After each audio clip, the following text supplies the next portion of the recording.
ఒకవేళ యాక్సిడెంట్ అనేది పొరపాటున యాక్సిడెంట్ అనేది ఏదైనా ఎవరైనా ఇంటెన్షనల్ గా చేసే కార్యక్రమం కాదు. ఒక గొర్రెల కాపరి 40 సంవత్సరాల వయసులో ఆ గొర్రెల కాపరి ఉంటాడు. వయసు అయింది ఆల్మోస్ట్ ఇంచుమించు.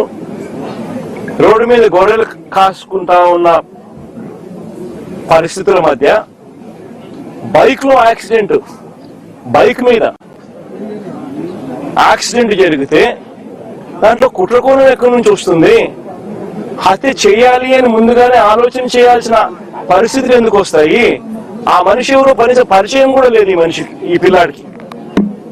వీళ్ళకి ఎవరికి పరిచయం కూడా లేదు ఆ మనిషి. Is just pedestrian. ఒక దారిన పోయే నడుచుకుంటూ పోయే ఒక వ్యక్తి. అన్ఫార్చునేట్ గా జరిగింది. చెయ్యాలనే ఉద్దేశం ఎవరికి ఉండదు. అలాంటి అన్ఫార్చునేట్ గా జరిగిన ఒక ఘటన పట్టుకుని ఈ పిల్లల కెరీర్ ను నాశనం చేయాలని చెప్పి ఆలోచన చేయడం ఎంత మటుకు ధర్మం? ఇది కరెక్టేనా? జస్ట్ బికాస్ అప్పల్ రాజ్ అనే వ్యక్తి బీసీలలో ఒక మంచి నాయకుడు కాబట్టి, వైసీపీకి సంబంధించిన నాయకుడు కాబట్టి, వైఎస్ఆర్సీపీ పార్టీకి చెందిన వ్యక్తి కాబట్టి ఈ ధర్మమేనా అని అడుగుతా ఉన్నా. నిజంగా ఒక చిన్న పిల్లాడి చేసిన యాక్సిడెంట్ ను ఒక కుట్రగాను హత్యగాను దాన్ని చిత్రీకరించి మొత్తం అప్పల్ రాజ్ కుటుంబాన్ని దీంట్లో ఇరికిచ్చే కార్యక్రమం ఎంత మటుకు ధర్మం అనేది అందరూ కూడా ఆలోచన చేయాలి. అసలు ఆశ్చర్య రాయిస్తారు.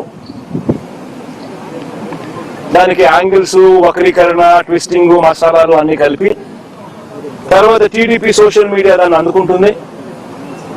ఆ అందుకున్న దాన్ని చివరకు పోలీసులు దాన్నే కేసుగా మార్చేస్తారు. నిజంగా రాష్ట్రంలో జరుగుతా ఉన్న మాఫియా సామ్రాజ్యం ఇదే. ఇది ఓ ఈనాడు, ఒక ఆంధ్రజ్యోతి, ఓ టీవీ5, ఓ చంద్రబాబు, ఓ లోకేష్, వీళ్ళకి సంబంధించిన గవర్నమెంట్, వీళ్ళకి సంబంధించిన పోలీసులు. ఇది ఒక మాఫియా సామ్రాజ్యం. నిజంగా ఈ ధర్మమేనా అని చెప్పి నిజంగా అందరూ కూడా, ప్రతి ఒక్కరూ కూడా గుండెల మీద చేతులు వేసుకుని ఆలోచన చేయాల్సిన అవసరం ఉన్న ప్రశ్న ఇది. అప్పల్ రాజ్ విషయానికి ఒకసారి వద్దాం. అప్పల్ రాజ్ అనే వ్యక్తి 10వ తరగతిలో he was state first rank. Appal Raj అనే వ్యక్తి వీళ్ళ నాన్న 10th క్లాస్ లో స్టేట్ ఫస్ట్. చంద్రబాబు నాయుడు గతంలో ముఖ్యమంత్రిగా ఉన్నప్పుడు వచ్చి అవార్డు ఇచ్చినాడు వీళ్ళ నాయనకు. స్టేట్ ఫస్ట్ అవార్డు ఇచ్చినాడు. చదువుల్లో ఆ స్థాయికి పోయిన వ్యక్తి తన సొంత కష్టం